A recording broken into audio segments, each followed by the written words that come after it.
Standard. Phil's guest tonight, rapper Chuck D, actor Adam Goldberg, author Laura Ingraham, and comedian Zach Galifianakis. All right, thank you so much. Hey, please contain yourself. I know why you're worried. Because we apparently have lost all our nuclear secrets. Have you read about this? It's kind of a bad thing. Los Alamos. I don't know what the security is over there, but it's not that good. We seem to have misplaced 2 hard drives with all of our nuclear secrets on them. The only clue is a kind of a cryptic email from Seattle that said, if you know what's good for you, leave Microsoft alone. I don't know who did it.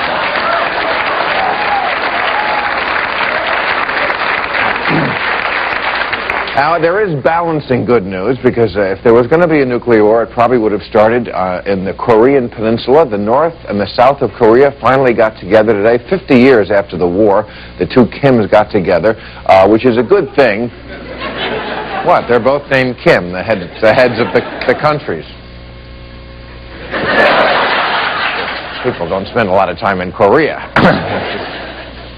But anyway, they got together, and they seem to be getting along very well, which is good, because last year, you know, they had a fierce naval skirmish over fishing rights. They almost went to war over fish, these 2 countries.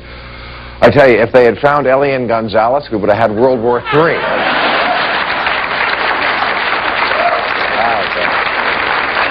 Now,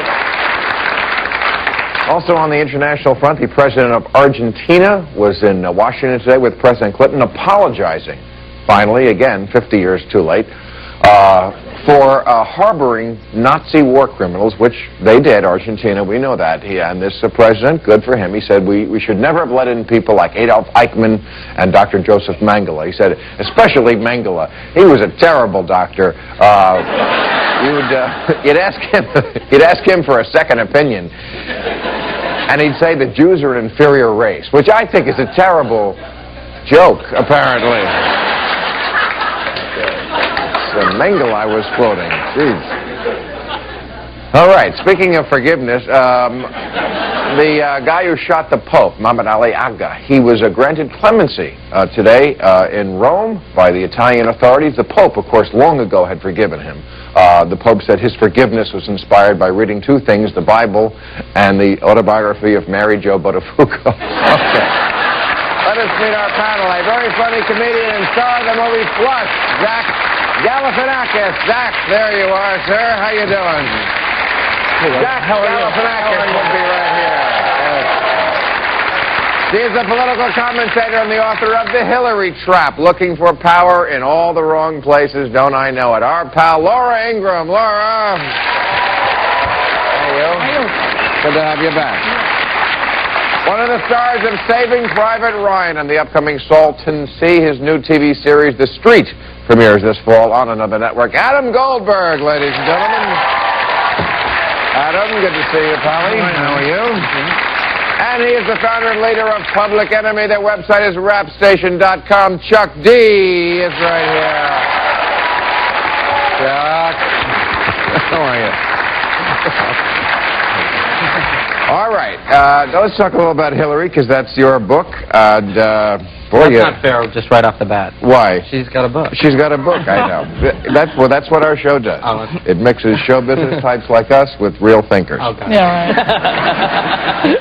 Which we are not. But I want to show a little bit of this video, because Hillary was Saturday in New York and Albany at the equivalent of the Gridiron Dinner, where, you know, nowadays we make our politicians perform and be funny.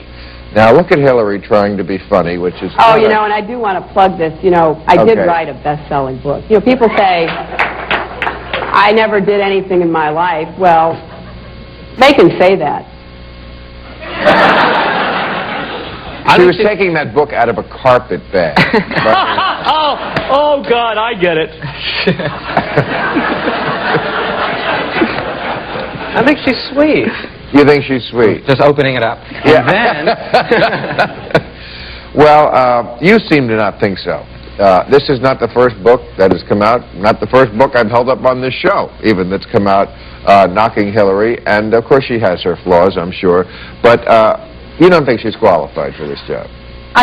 Compared to the rest of the people up there, she's probably supremely qualified. But no, Hillary Clinton, you have to look at her political accomplishments. She wants to be taken seriously as a political figure, and that's what I try to do in the book. I actually look at her views, hold them up to the light, and ask whether they'd be good for us, good for women, encourage women to be independent, or encourage them to be more dependent on government. Well, you also say she'd be nowhere without her husband. True. Right now, she probably wouldn't be a Senate candidate if it wasn't for the fact that she was only running for Senate. Where would George Bush, who wants to be president, be without his dad? Still, right. Still, yeah.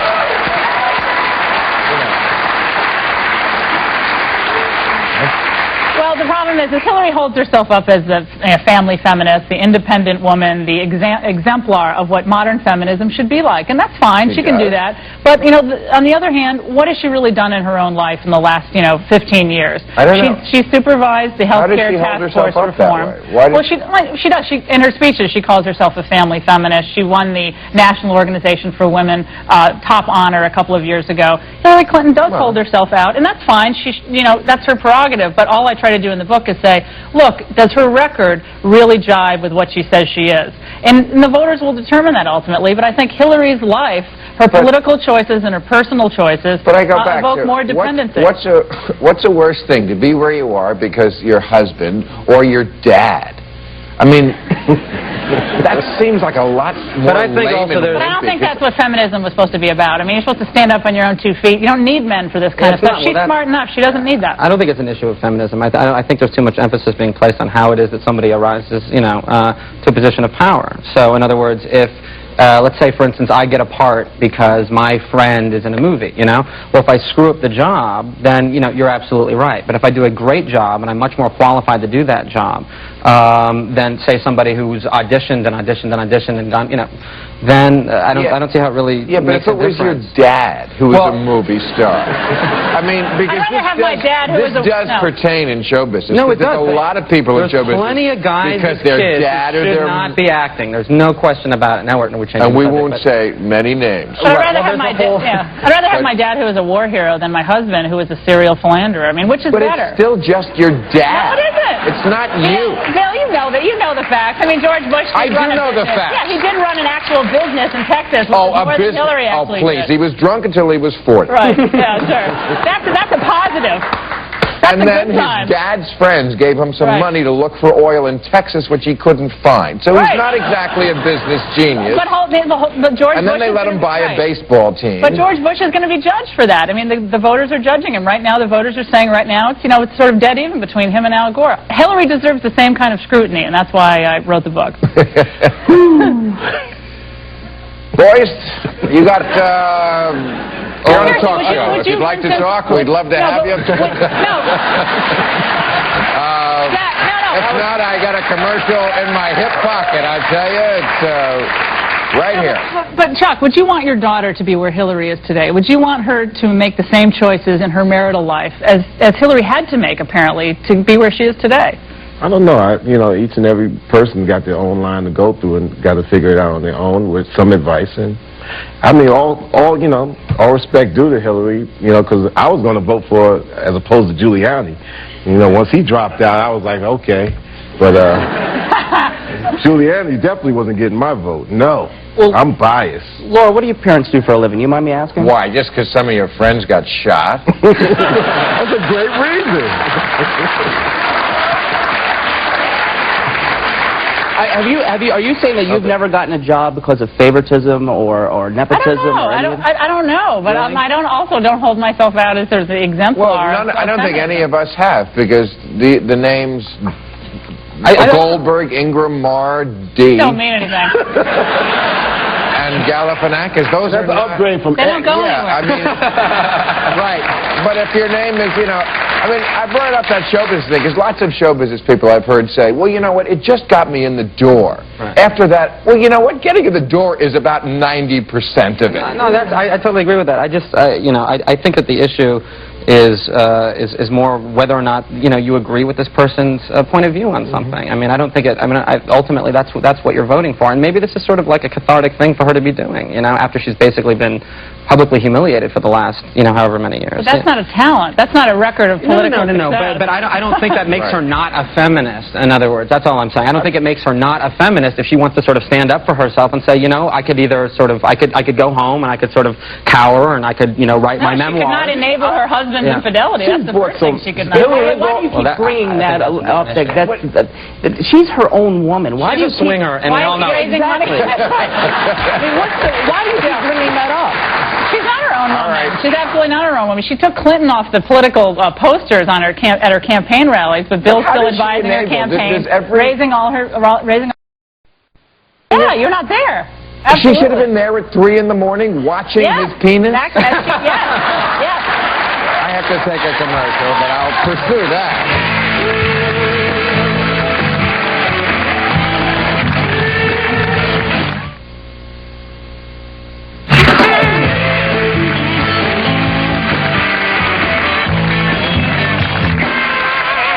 We ran over a little bit in that segment because you two wouldn't shut up. But I do want to go back to this enabling thing because I think that's insane to say that she was enabling her. How can a person be responsible for what another person does when they're out of the country, or just even another person? I mean, he's the President of the United States. How can she keep an eye on him, and why should she? No, she was in the marriage, Bill. I mean, she continued to prop him up as First Lady being in the marriage. She remained with him. I mean, obviously he was going to continue to cheat on her as long as she stayed in the marriage. I mean, that's the classic definition of enabling. Trying to look at the greater political... The greater good, the greater... Oh, it takes a village to keep a man faithful, apparently. Wait a second. Enabling is the kind of pop liberal psychobabble I thought conservatives should be against. I don't even use that in my book. The point is, she was making it possible. I know, but you're using it now. Right. You're saying she was making it possible for him to continue this lifestyle. I'm sure she didn't like it. I'm sure she didn't want it. But the fact that she continued to appear with him, unlike Donna Hanover, who usually wouldn't appear with Giuliani, at least she didn't make him look good. But do we know what was going on? She made him look good and look okay. Do we know what was going on with Hillary in her own private life? I mean, that's the thing. Whether she was having whatever. Fun Maybe she was a very strong, independent woman who was doing what she needed to be doing. What are you saying? Be tied to men's I have something to say. I had an affair with Hillary Clinton. Yeah.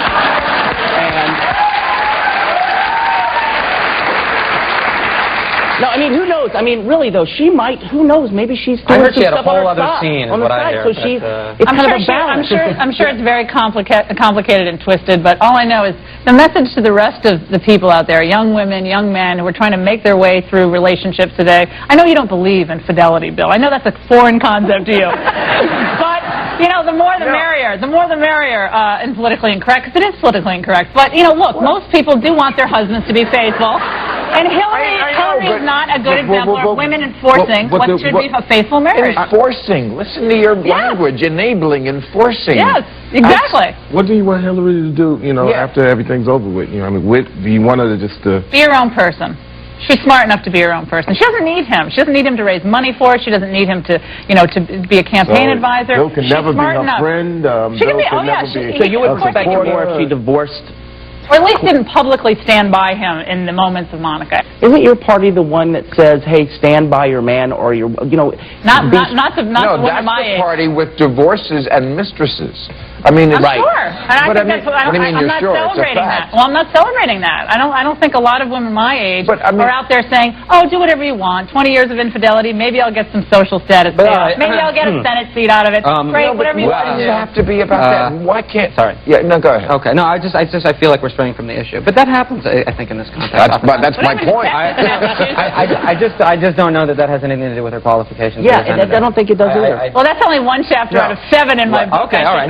We have strayed from that issue on purpose because I am. All right, you love the fidelity issue. That's what we always talk about on the show. No, but the enabling thing really is a bug up my ass when you say that because I mean I think look. At least it's not something else that. If that's what we're discussing, I think that women women in non-public positions, women who have relationships with men who aren't presidents and that sort of thing, and if they're right, and there are women like that. There are a few. I don't know any. Are there any left in the country?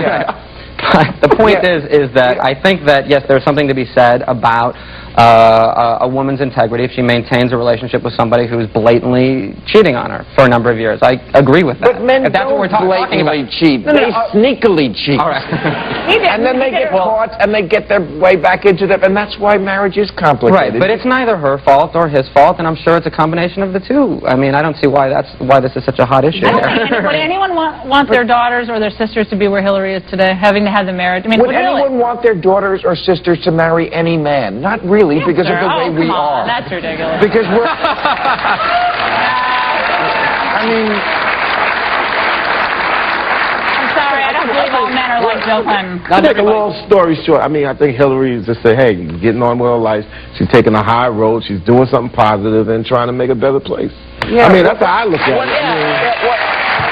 And in New York, and running for the Senate in New York, I think she's brought, you know, some warmth to the situation where she has a press conference. It's a cold situation, so you got to like prove yourself. Warmth is not her big thing. Let's also remember, comparatively to anybody else in that situation. Forgiveness, and then let's keep trying to make it work, as opposed to divorce and you're out of my life.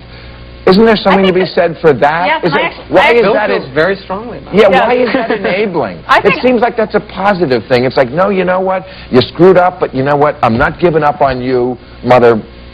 And I don't know why I look at you like, like only you know what I mean, yeah. We have a connection. We'll tell the white people later when I say mother. But, yes, Charles D., what is he talking about? After 20 years of this kind of relationship, most women don't end up with a Senate candidacy. Most women end up with at least low self-esteem. Some end up financially impaired. Some end up doing better. Incredibly depressed. Right, it doesn't work for most women. That's all I'm saying. I have to take a commercial.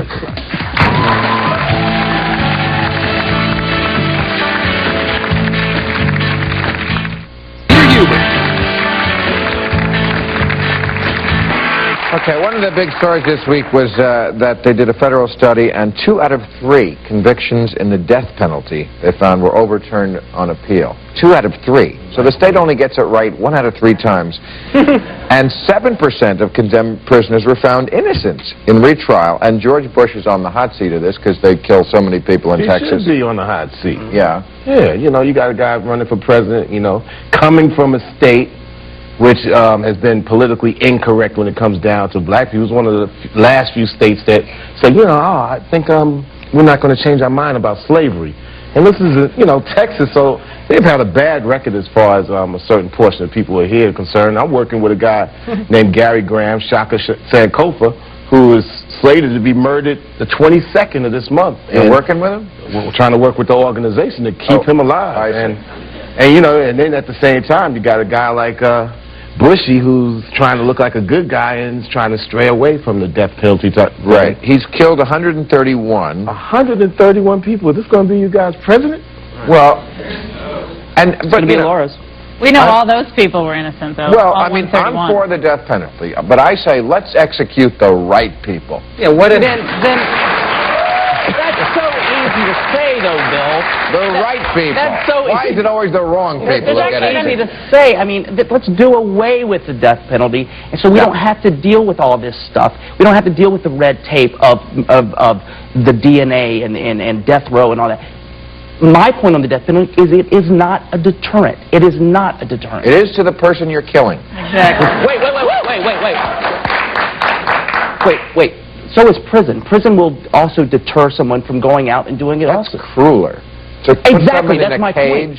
That's my point. That's my point. So we want to be crueler. No, it's more of a punishment. I think it's more of a deterrent. Do you think everyone's ever pulled a trigger and go, oh, God, I might get the death penalty. I better not do this. Do you think anyone's ever done that? I don't care. Yeah. It's not just done for deterrent purposes, though. It's also done for retributive purposes. I mean, for 200 years, the country has had the death penalty with the exception of 10 years before 1976. Let's not go past 50 years, please. But, you know, we've always been able to accept some level.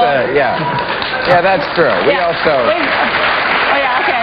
entire country's history is down the drain. During that time period, lynching was a misdemeanor in a lot of states. But we've never always known that all the right people are executed. You can't ever know for sure. I know, but 2 out of 3? No, that statistic is misleading. That statistic is misleading because they were overturned for procedural reasons, many of them. Exactly, because they found out their lawyer fell asleep. No, but not necessarily guilt or innocence. But that's actually showing that the system works. The system works. It's actually catching errors when they exist. The system works. Well, 80% of Americans are for the death penalty. No, not any longer. 62%. It was 80 and 94. I have not bright people. Americans are not bright people. I know. No, I'm wearing a red, white, and blue. I got to take a commercial. I'm sorry.